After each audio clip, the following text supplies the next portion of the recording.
The coffee went cold before she realized he wasn't coming. Booth 7 empty for the first time in 3 years. And then the door opened. 2 bodyguards. A man in a black suit. Eyes like violence waiting for permission. He didn't order. He just looked at her. "You're Mabel Rossi," he said. Not a question. An accusation. Her voice caught. "Yes? You've been helping my father." And just like that, kindness became the most dangerous thing she'd ever offered.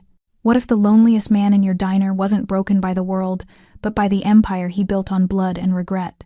If you're hooked in and want to enjoy this story, go ahead and subscribe, and drop a comment letting me know where you're watching from.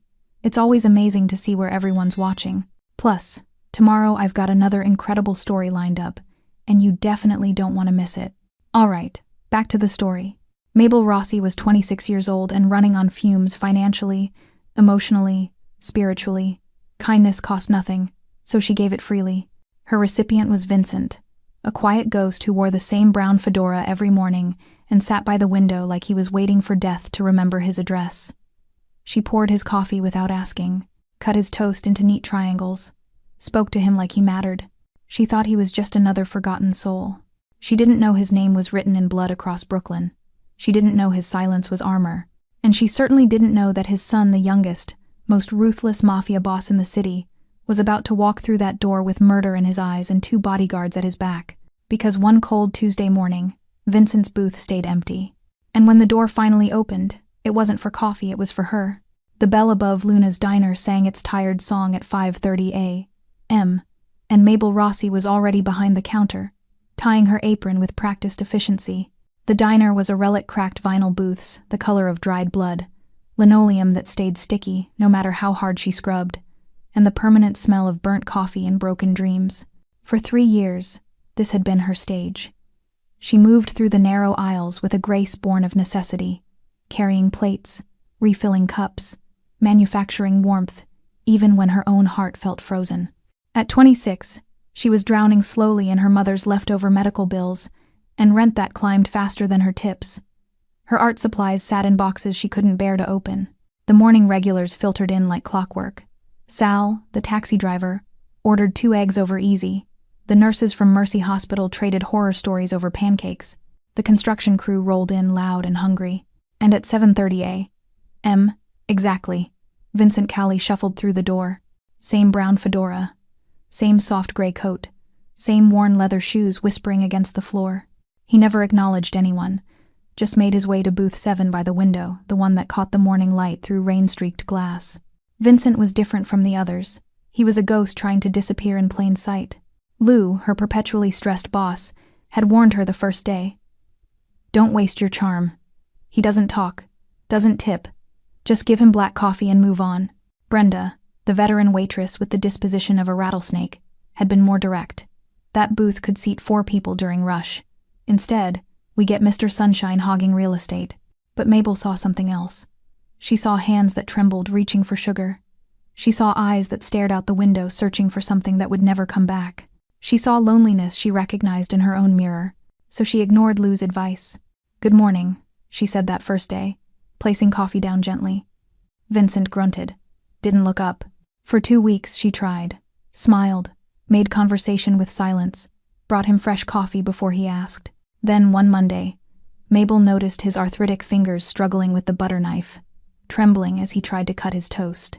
His jaw clenched in frustration and shame. She didn't think. She just acted. "Here, let me help with that." Vincent's hands froze.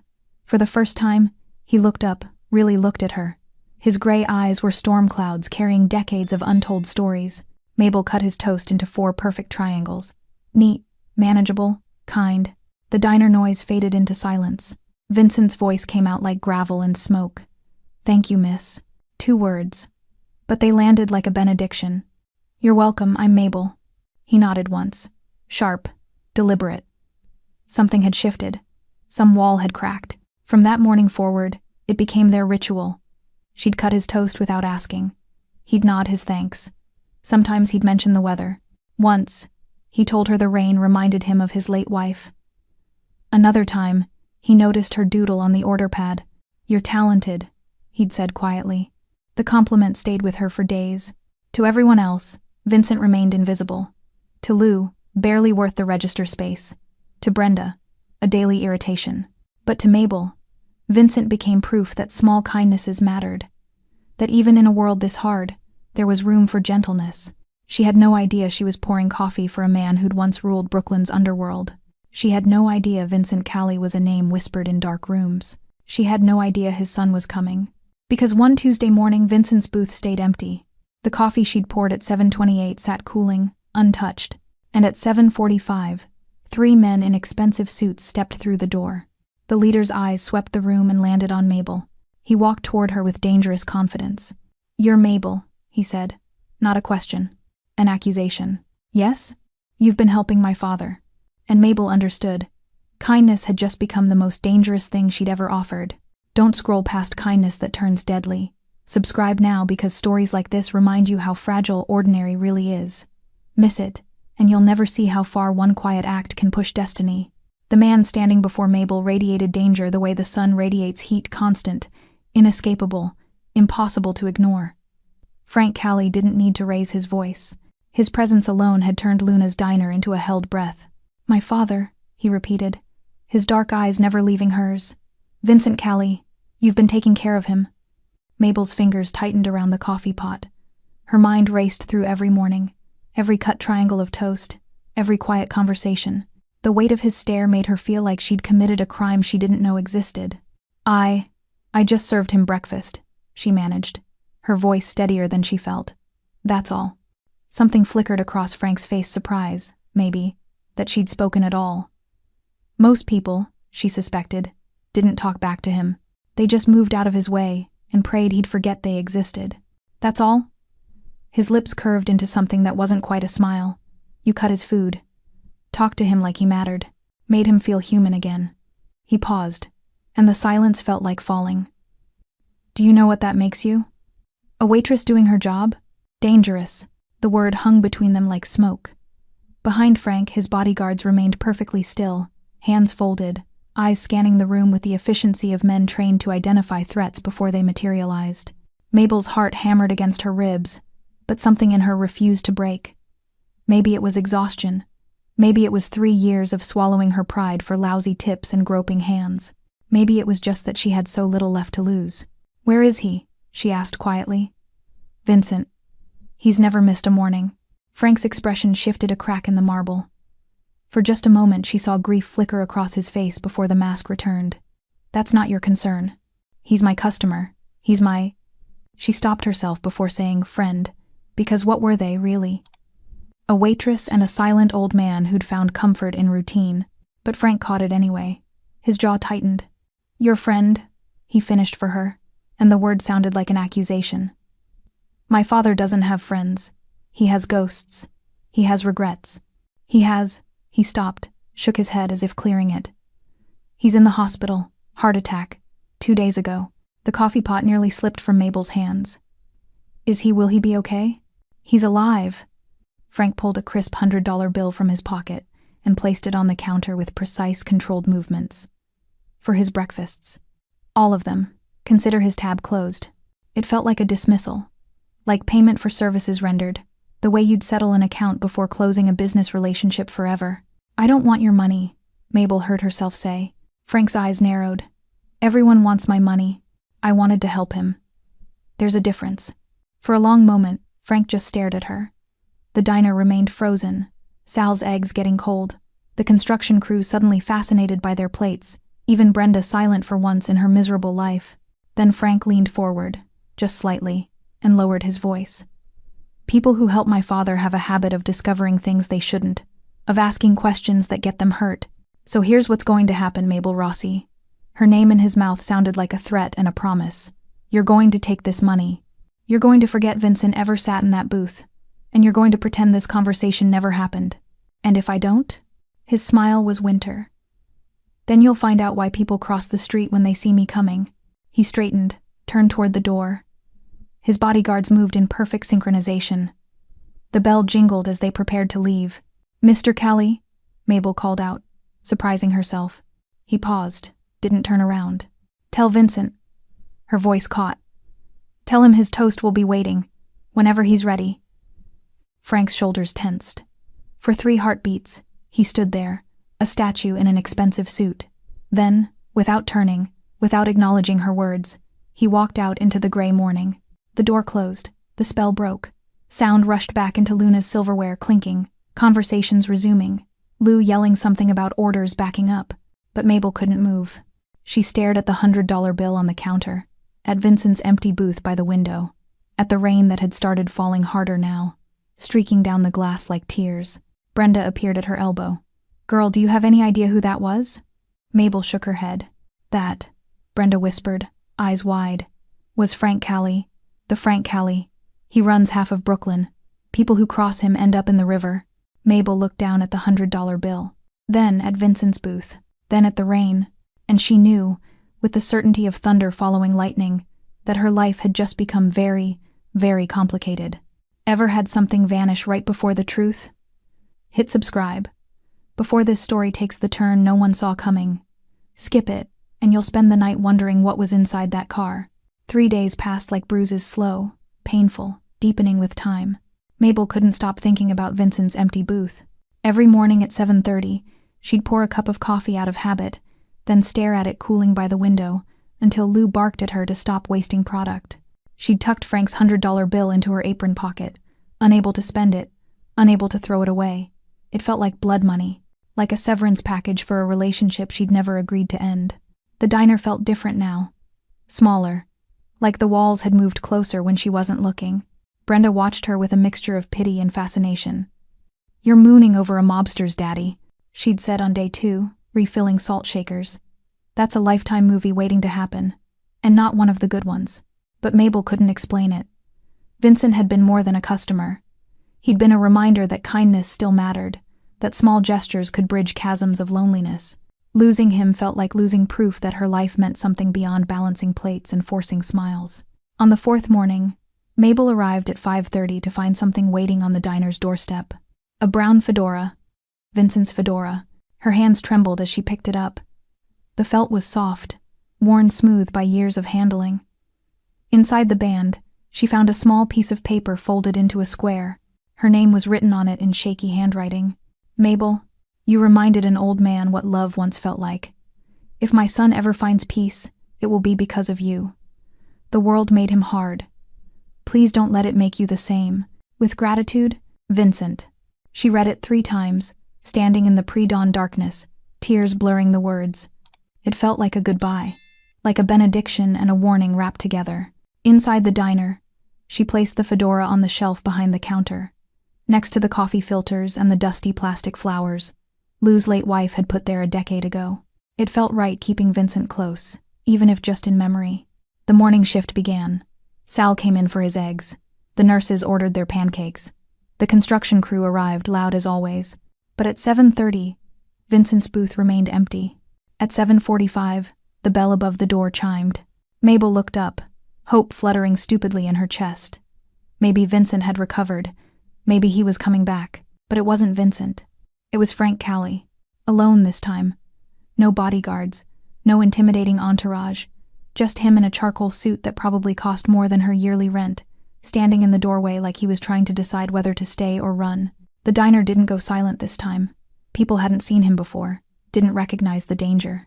They just kept eating, kept talking, kept living their ordinary lives, while something extraordinary unfolded. Frank's eyes found hers immediately.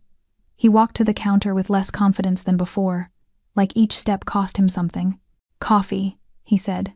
His voice was rougher than she remembered. Tired. Mabel grabbed a mug, not the chipped blue one Vincent preferred, but close and poured. Her hands were steady. She was getting good at performing calm, while her insides screamed. "Black, 2 sugars," she said, remembering how Vincent took his. Frank's expression cracked, just slightly. "You remember." "I remember all my regulars. I'm not a regular." "Then why are you here?" The question hung between them like a challenge. Frank wrapped both hands around the mug as if drawing warmth from it, even though the diner was stifling. "My father woke up yesterday," he said finally. "Asked about you. First thing he said when he opened his eyes, 'Is the girl with the kind smile okay?'" Frank's jaw tightened. "He was dying and he was worried about you." Mabel's throat constricted. "Can I see him?" "No." "Why not?" "Because you're a complication." Frank looked up, and his eyes were devastation wrapped in expensive tailoring.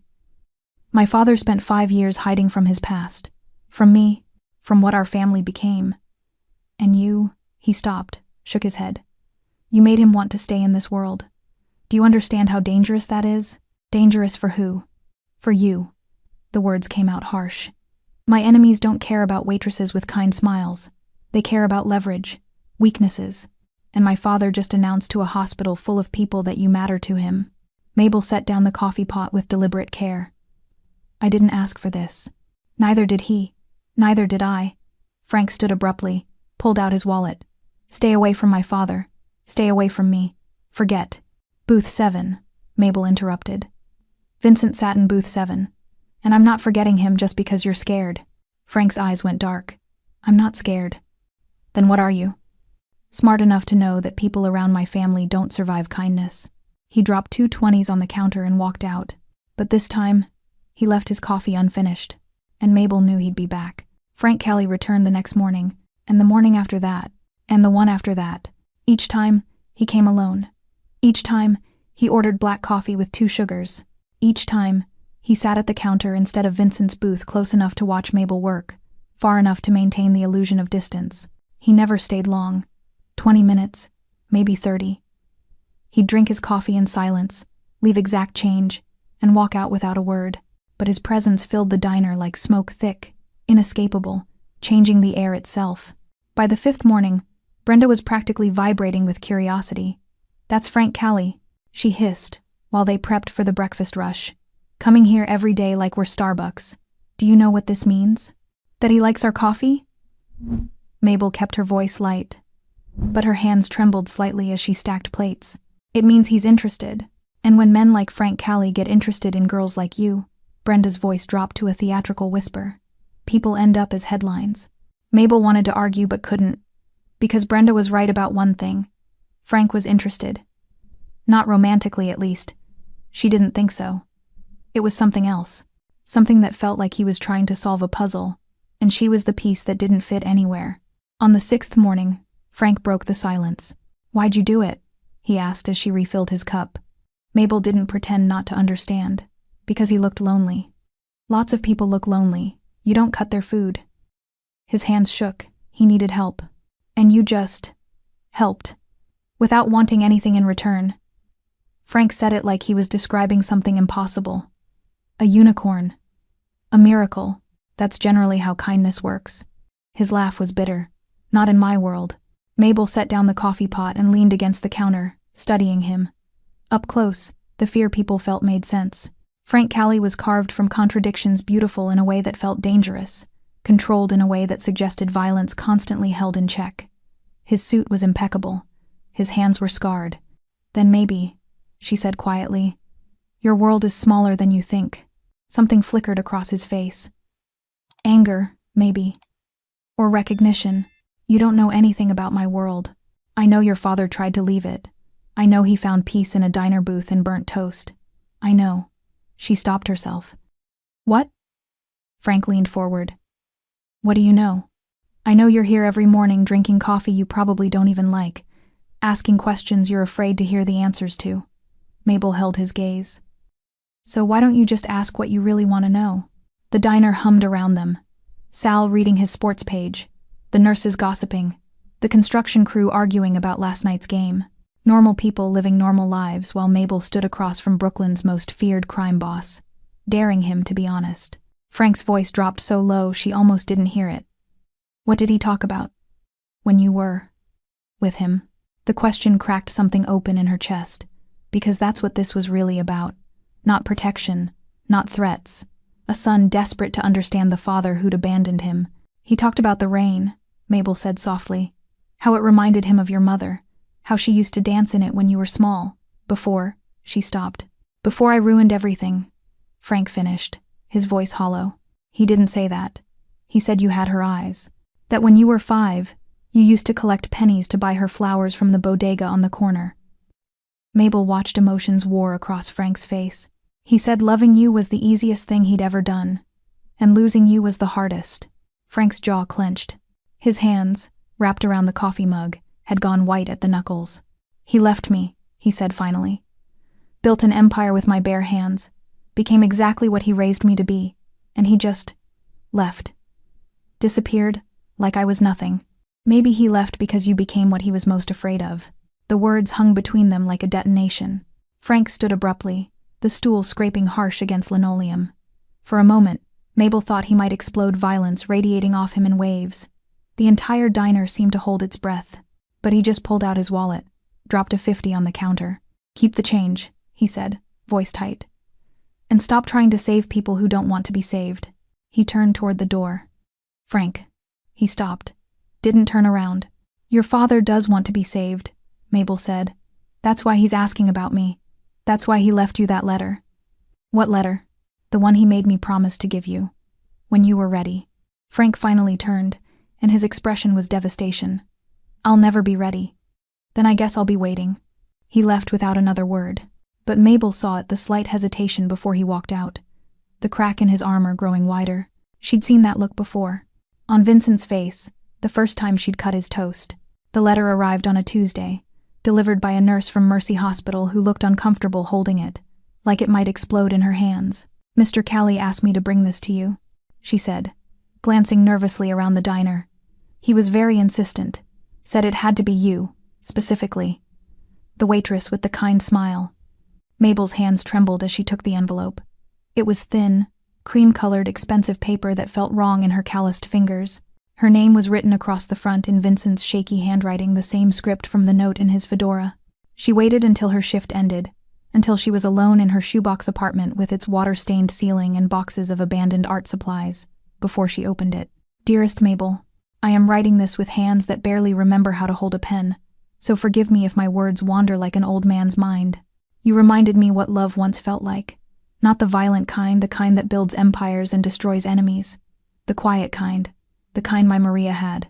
The kind that cuts toast into triangles and asks about dreams, without expecting anything in return. My son doesn't remember that kind of love. He only knows the other, the kind that takes and demands and breaks. I made him that way. I built him from blood and fear, and then I ran from what I'd created. But he wasn't always a monster. Once, he was a boy who collected pennies for his mother, who cried when birds fell from trees, who wanted to be a teacher, of all things. Can you imagine? Frank Callie, teaching children about books and numbers instead of ledgers and bodies. I took that boy and buried him under concrete and rage. When I'm gone, and Mabel, I will be gone soon. Hearts like mine don't get many warnings. Someone needs to help him remember. Not to fix him, not to save him, just to remind him that the boy isn't completely dead. I think you might be the only person brave enough, or foolish enough. I haven't decided which. There's something Frank doesn't know. Something I've hidden for 5 years because knowing would destroy what little humanity he has left. His mother, my Maria, she didn't die in crossfire. She wasn't killed by enemies or caught in violence meant for me. She took her own life. She discovered what Frank had become. The rumors reached her, whispers of brutality, of executions, of a son who'd surpassed his father's cruelty. She confronted him one night, begged him to stop. He told her it was too late, that this was who he was now. 3 days later, I found her in our bedroom, pills, a note that said only, "I cannot watch my son become death itself." I told Frank it was a rival family, gave him a target for his rage, watched him build an empire on that lie because I was too cowardly to tell him the truth that his mother couldn't survive loving what he'd become. He thinks his violence was justice. It was grief eating itself alive. When I'm gone, give him the second letter, the one she wrote, the one I've been too afraid to share. Help him see what love really was. Not possession, not protection, just love. You have that in you, Mabel. I saw it in how you held my coffee cup like it mattered, how you spoke to me like I was human. Maybe you can do the same for my son. With all the gratitude my broken heart can hold. Vincent. Mabel read it 3 times, tears streaming down her face, hands shaking so badly the paper rattled. Inside the envelope was a second, smaller one, sealed, addressed in different handwriting, feminine, elegant, to my beloved Francesco. Maria's letter. The truth Frank had spent 5 years running from. Mabel held it like it was made of glass and dynamite. That night, she couldn't sleep. She kept thinking about Frank's face when he'd asked what Vincent talked about, the hollowness in his eyes, the way he'd said, "I'll never be ready," like he was sentencing himself. At 3 a.m., She stood at her window, watching the street below. Rain fell in sheets, turning the Brooklyn night into liquid darkness. A black car sat across the street, engine off, headlights dark, but someone was inside, watching her building, watching her window. Mabel's heart stuttered. She knew, without seeing his face, who it was. Frank Callie, sitting in the rain at 3 a.m, staring at the apartment of a waitress who'd promised to deliver a letter that would break him. She pressed her hand against the cold glass. In the car below, she saw the brief flare of a lighter, the glow of a cigarette. Then the engine started. The car pulled away, swallowed by rain and darkness. But Mabel knew he'd be back. Because some storms don't pass, they just gather strength. Frank stopped pretending he came for the coffee. It started subtly arriving earlier, staying longer, asking questions that had nothing to do with his father. He'd watch Mabel work with an intensity that made her skin prickle, like he was trying to solve an equation that kept changing variables. "Why do you stay here?" he asked one morning, gesturing at the diner's cracked vinyl and flickering lights. "You're smart, talented. Vincent showed me the sketches you drew on napkins." Mabel's hands paused mid-pour. "He kept those? He kept everything you touched?" Frank's voice was quiet. "Like you were proof of something." "Proof of what?" "That good people still existed." The words landed soft but heavy, like snow that would later become an avalanche. Their conversations became a rhythm. He'd arrive at 7:30 Vincent's time and sit at the counter. She'd pour his coffee. They'd talk in the spaces between orders, building something fragile and unnamed between the breakfast rush and burnt toast.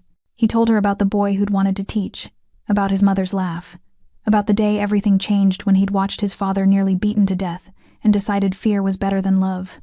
She told him about art school, about her mother's slow death, about paintings she couldn't afford to finish, and dreams she'd buried under practicality.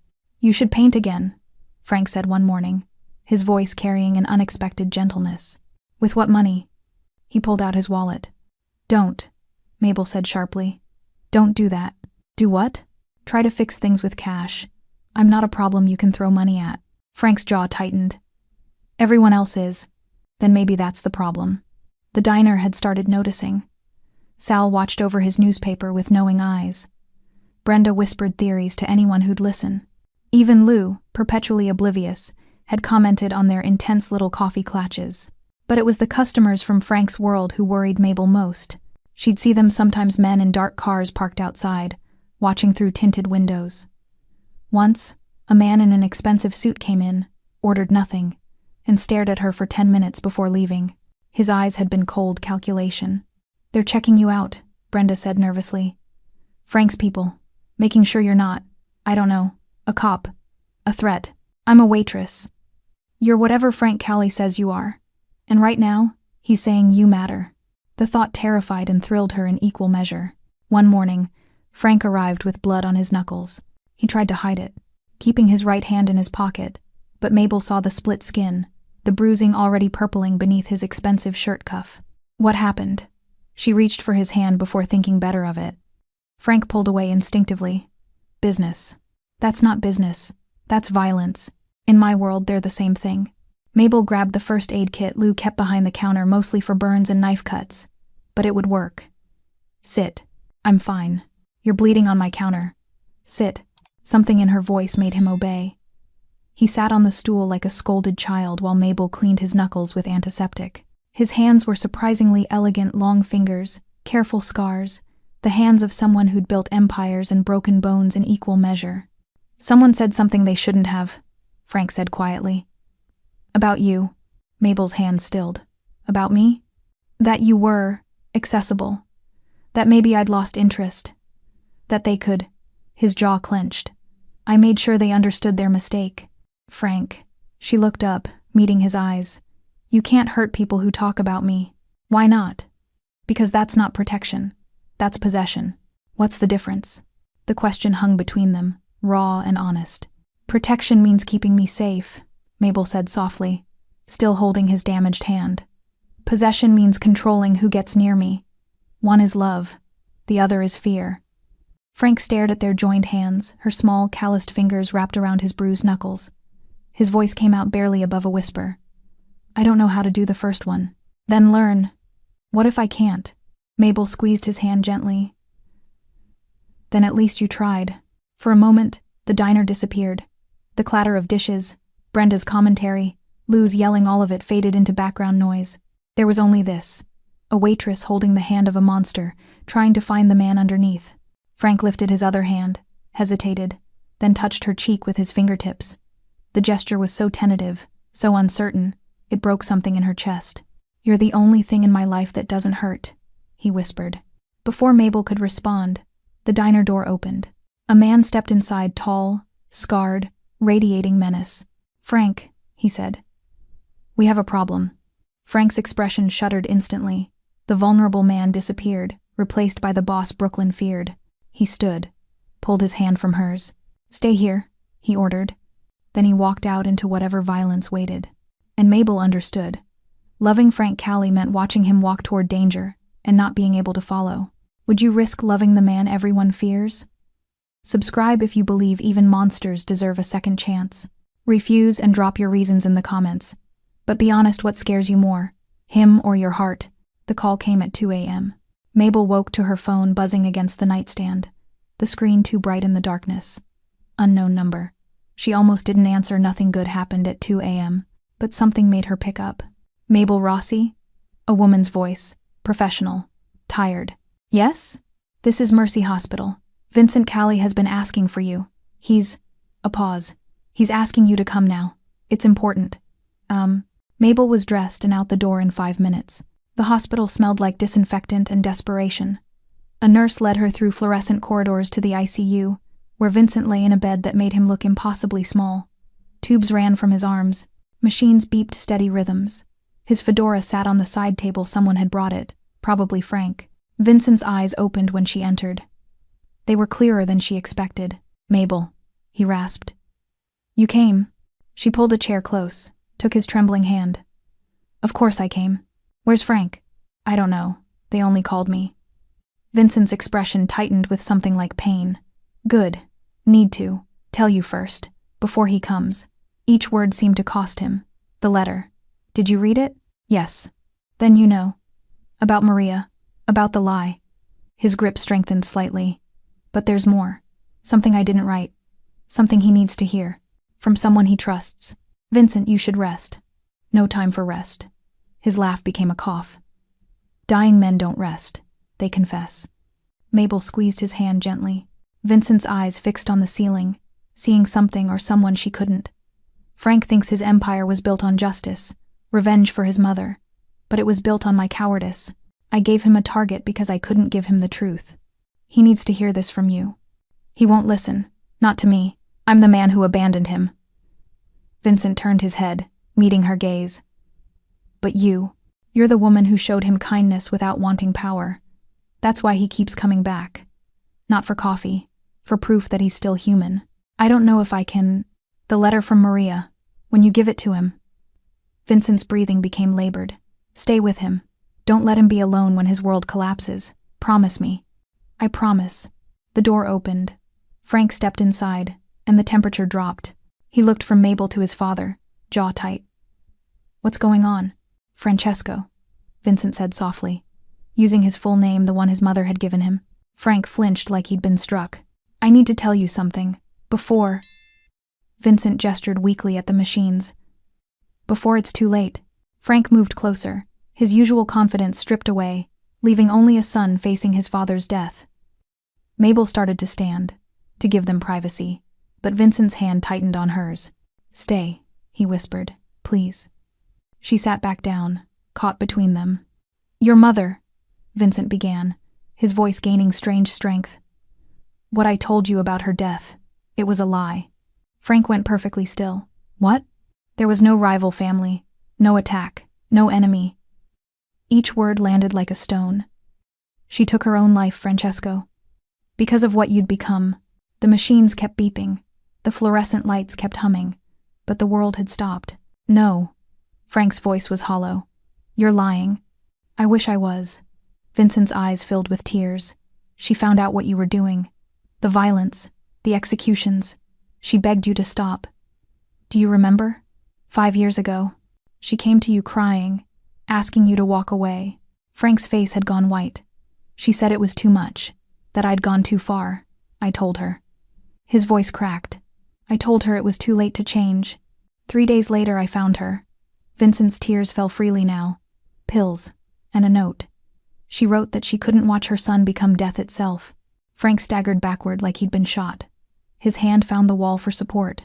I gave you a lie, Vincent continued. Because I was a coward. Because I thought your rage would be easier than your guilt.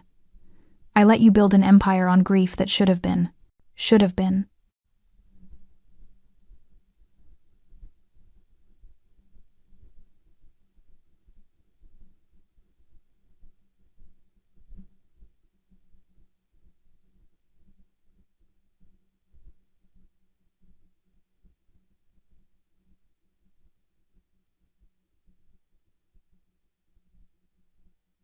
Mabel finished quietly. Vincent nodded. I'm sorry, my son. I'm so sorry. Frank couldn't speak. Couldn't move. He just stood there breaking in slow motion. Every piece of certainty he'd built his life on crumbling. She left you a letter, Mabel said softly. Your mother. I have it. Frank's eyes found hers devastated, lost, searching for something to hold on to. 5 years, he whispered. Everything I did. Everyone I hurt. It was all. His voice shattered. It was all for nothing. No, Vincent said. Not nothing. You can still choose. While there's time, choose to be the man she wanted. The teacher. The boy with pennies. Frank slid down the wall until he was sitting on the cold hospital floor, head in his hands. And for the first time since she'd met him, Mabel saw Frank Callie cry. Frank didn't leave the hospital for 3 days. He slept in the chair beside Vincent's bed, refused food, barely spoke.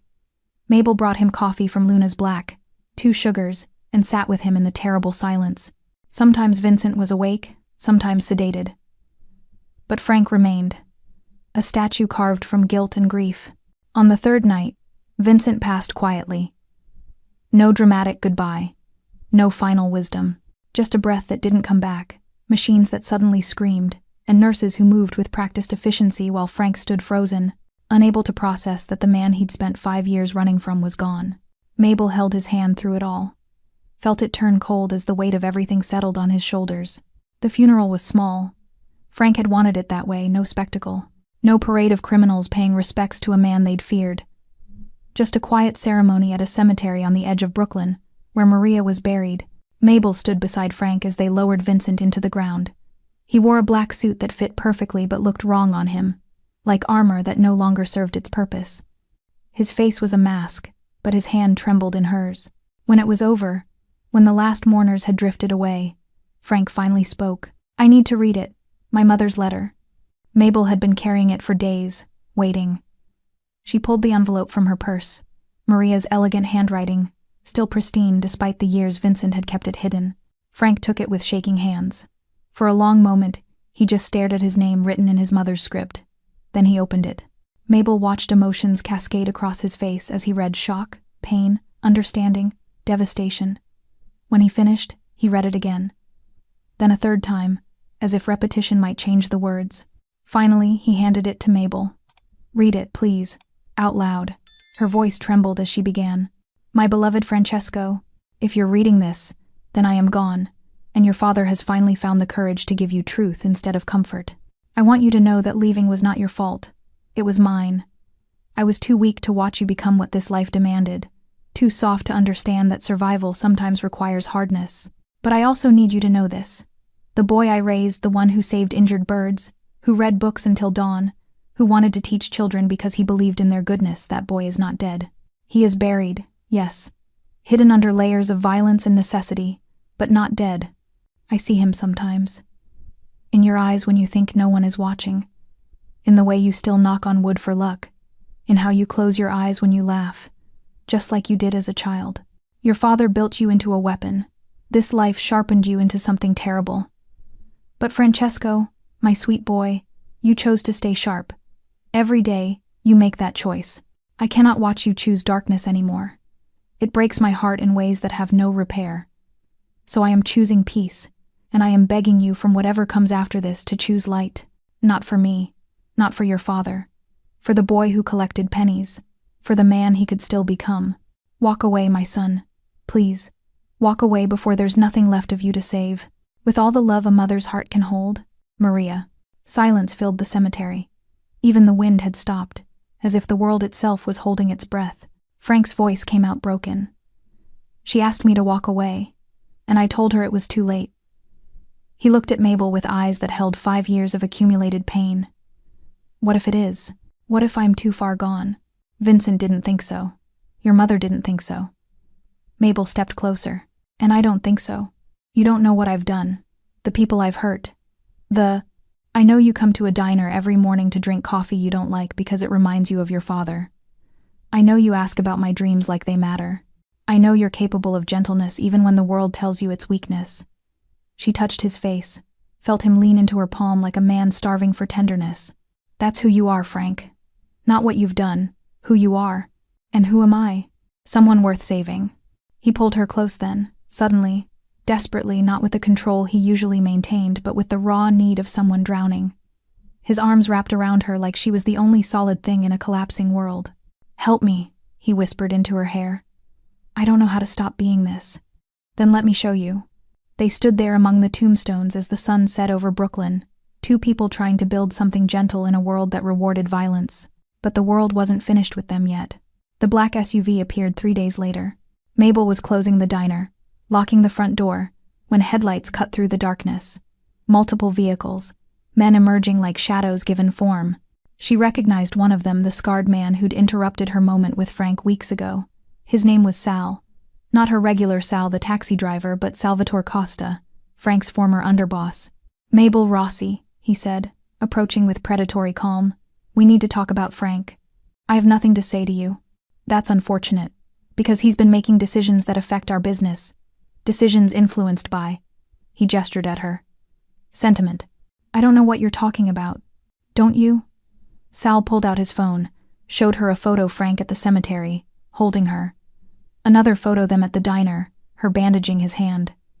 He's going soft, talking about walking away, about dismantling operations, about peace. He said the word like it was poison. That's you, your influence. Maybe he's just tired of killing people.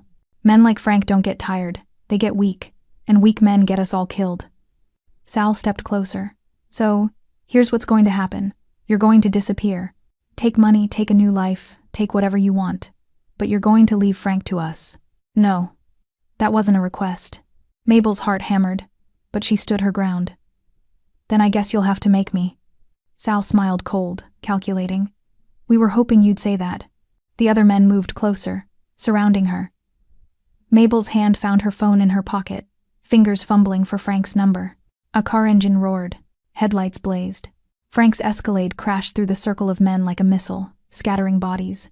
He emerged from the driver's seat with a gun in each hand, his expression pure murder. Touch her, he said quietly, and I'll make what happened to Torino look like mercy. The standoff hung in the air, weapons drawn, loyalties tested, violence balanced on a knife's edge. Sal raised his hand slowly. This is exactly what we're talking about, Frank. You're compromised, making emotional decisions. You're right. Frank's voice was ice. I am emotional. And right now, I'm emotionally invested in putting a bullet in anyone who threatens her. So you'll kill us? Your own people? I'll kill anyone. That's what you made me. That's what I'm trying to stop being. He glanced at Mabel, something softening in his eyes.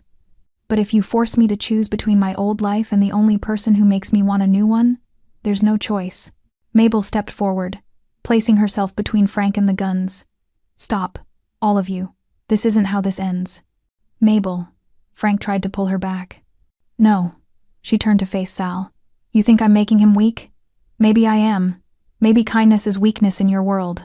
But look at him. She gestured at Frank. Really look. Is this the face of a weak man? Or is this someone strong enough to walk away from power because he finally understands what it cost?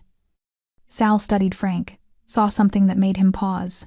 You want out, he said finally. Not a question. I want peace, Frank replied. I want to wake up without blood on my hands. I want, he looked at Mabel. I want a chance to be someone she doesn't have to be afraid of. They won't let you walk away clean. You know too much. You've done too much. Then I'll face whatever comes. But on my terms. Frank lowered his guns. I'm done building empires.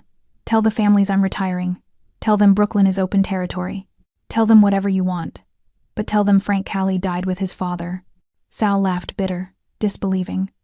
"For a waitress. You're throwing away everything for a waitress." "No," Frank said softly. "I'm throwing away nothing to keep everything that matters." The tension held for another heartbeat. Then Sal holstered his weapon. "You're a fool, Frank." "Probably, but I'm a fool who might actually sleep tonight." Sal and his men retreated to their vehicles, engines starting, taillights disappearing into Brooklyn's darkness. When they were gone, Frank finally breathed. He turned to Mabel, cupped her face in his hands. "Are you okay?" She nodded, unable to speak past the emotion clogging her throat. "I meant what I said. I'm walking away. From all of it."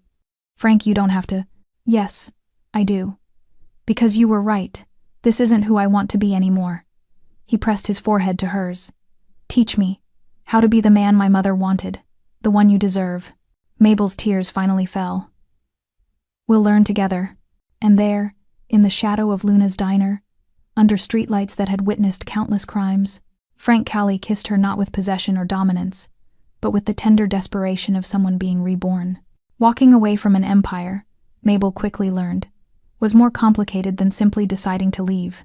The first week after Frank's declaration, 3 attempts were made on his life. Not by Sal, he'd kept his word about stepping back, but by rivals who saw vulnerability as opportunity. Men who'd feared Frank Callie for years suddenly sensed blood in the water. Frank handled each attempt with the brutal efficiency that had made him legendary, but each one took a visible toll. Not physically, he was too skilled for that, but spiritually. Every time he had to resort to violence, Mabel watched something in him dim. "How do I stop being good at the thing that's destroying me?" he asked one night, sitting in her tiny apartment with his head in his hands. They'd been spending more time here, away from the diner, away from prying eyes. Her apartment had become their sanctuary, the one place where Frank could take off his armor and just be Francesco, the boy who'd wanted to teach, the man who was trying to remember how. "You don't have to be perfect," Mabel said, sitting beside him on her worn couch. "You just have to keep choosing differently." "I've made so many wrong choices. How do I know if I'm even capable of making right ones?" She took his scarred hands in hers. "Because you're here. Because you're trying. That's already a choice your mother would be proud of." Frank looked at their joined hands, his marked by violence, hers stained with coffee and hard work. "I don't deserve you. Maybe not, but you're here anyway." He laughed a real laugh, the kind that reached his eyes. "You're brutally honest. You know that? Someone has to be. Everyone else is too afraid of you." "You're not afraid?" Mabel considered. "I'm terrified, just not of you. I'm afraid of losing you. I'm afraid that one of these attempts will succeed. I'm afraid that—" her voice caught, "that I'll choose the violence because it's easier than choosing you." She nodded. Frank shifted closer, turning to face her fully. The dim lamplight cast shadows across his features, making him look younger, more vulnerable. "Mabel, I've spent 5 years building walls, burying everything soft because softness got people killed. My mother, my father, everyone I tried to protect by being harder, meaner, more ruthless than anyone else. You don't have to protect me that way. I know. That's what scares me." His thumb traced circles on her palm. "Because protecting you the right way with trust and honesty and partnership that requires being the person I buried. And I don't know if I remember how." "Then remember this." Mabel brought his hand to her chest, over her heart. "Feel that? That's what it's like to be near someone you care about. Not possess, not control, just care about.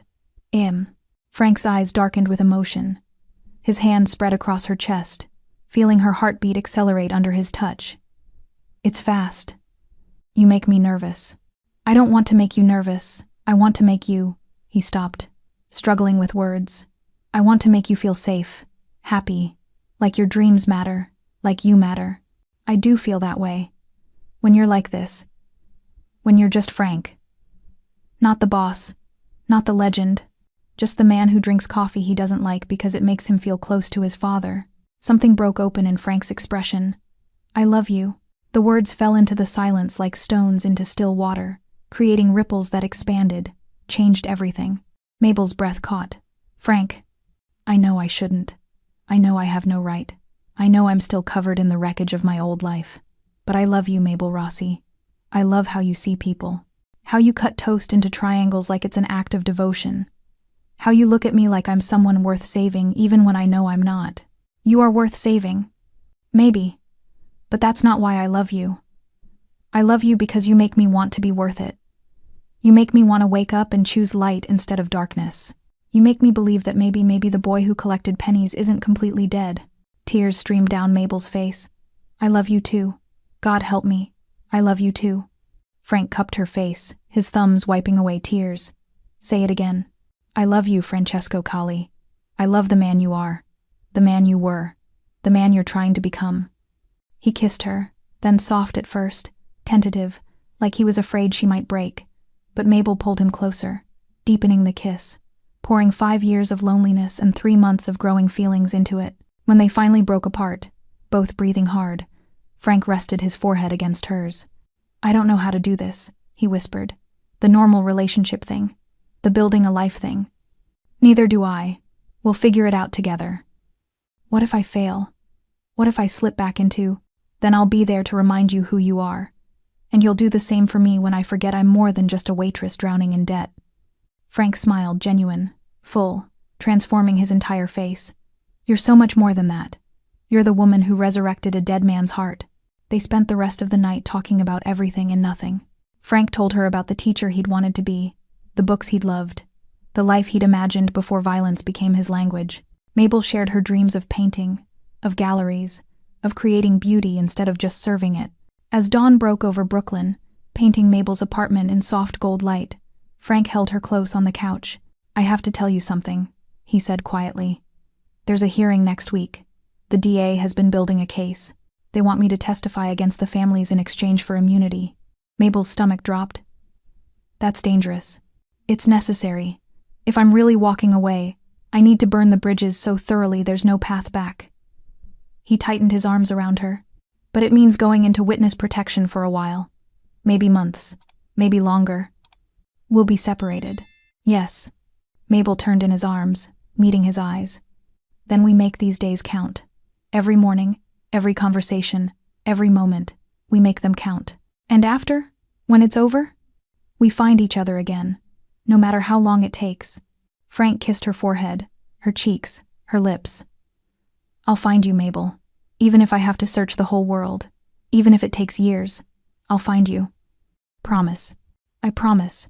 They sealed it with a kiss as the sun rose, two people who'd found love in the least likely place, holding on to each other as the world they knew prepared to burn down around them.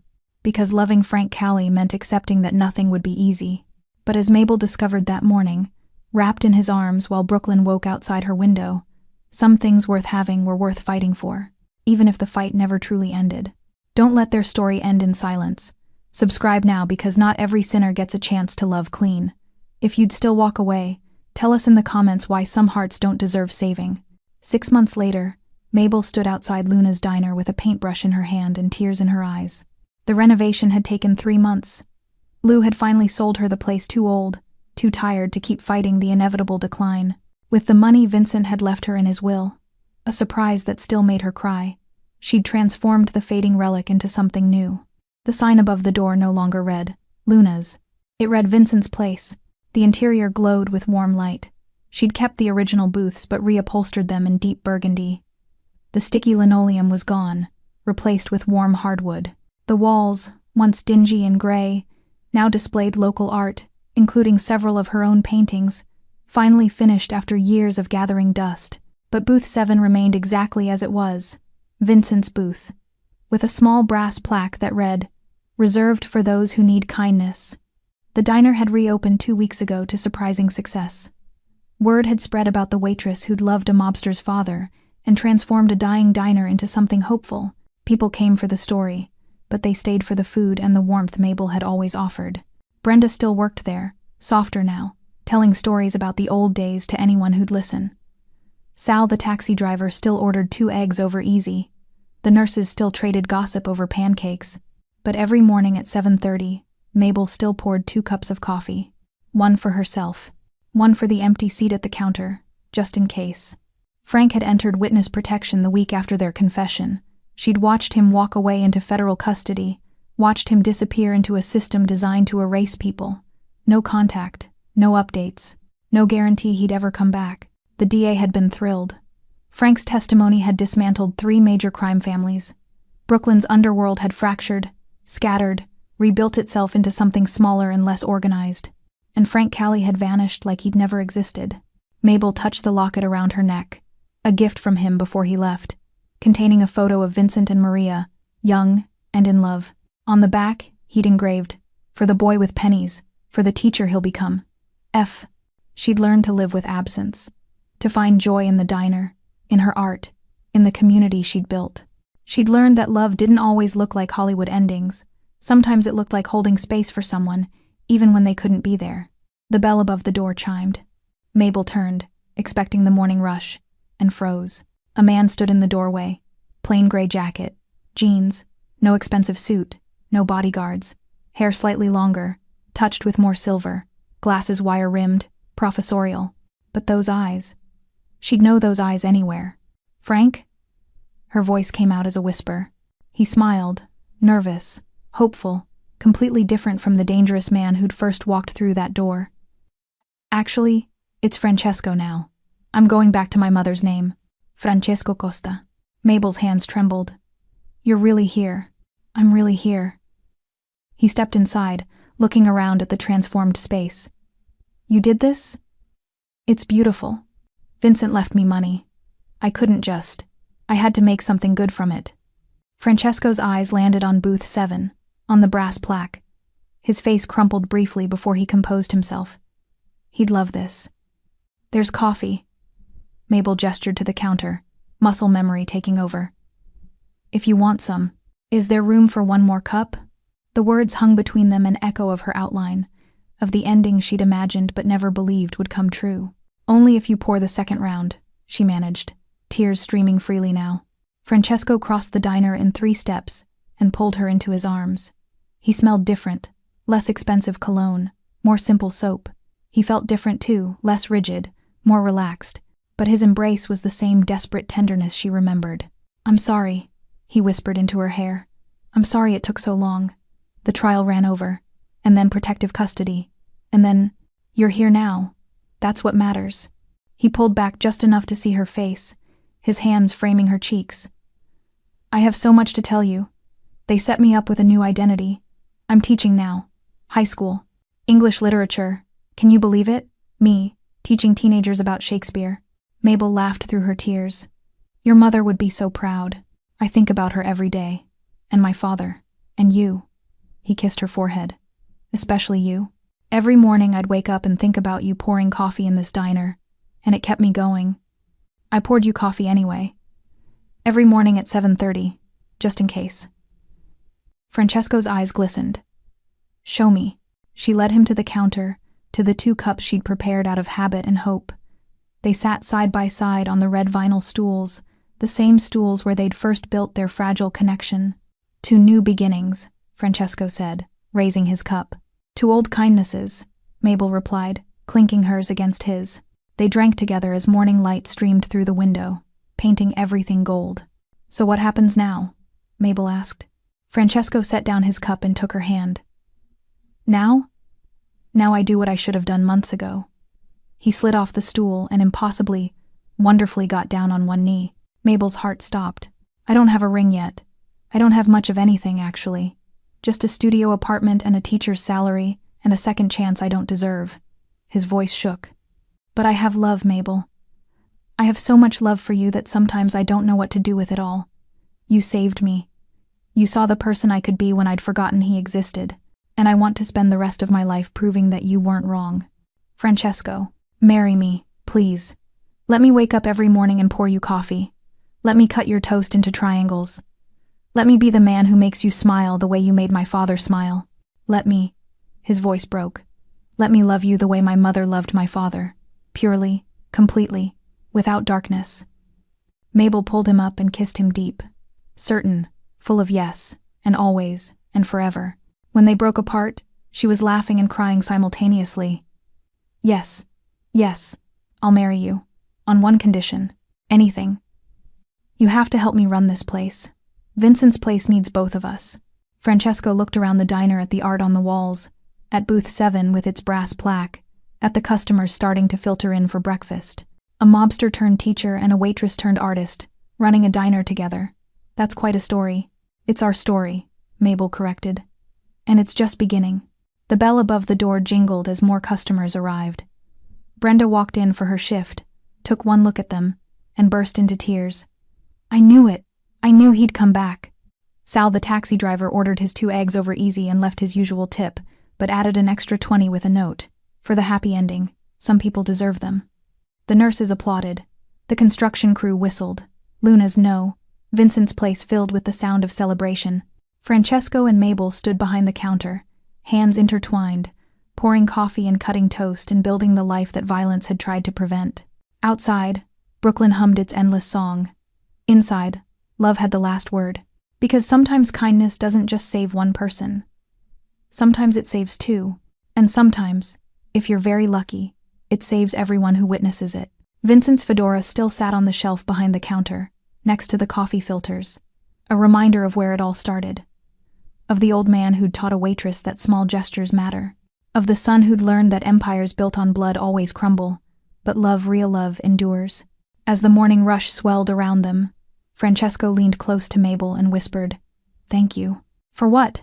For cutting my father's toast, for seeing past the monster, for teaching me that redemption isn't about forgetting who you were, but about choosing who you'll become. Mabel squeezed his hand. We chose each other. That's all that matters. And as the sun climbed higher over Brooklyn, Vincent's place, a diner built on kindness, saved by love, and blessed by the ghost of an old man who'd believed in both, became exactly what it was always meant to be. Home. Thanks for sticking with this story till the end. If you enjoyed it, you're going to love the next one. It's packed with unexpected turns and heartfelt moments. Click the image on your screen to keep the journey going, and make sure to hit subscribe for more amazing stories. Drop a comment and rate this story from 1 to 10. I can't wait to see what you think.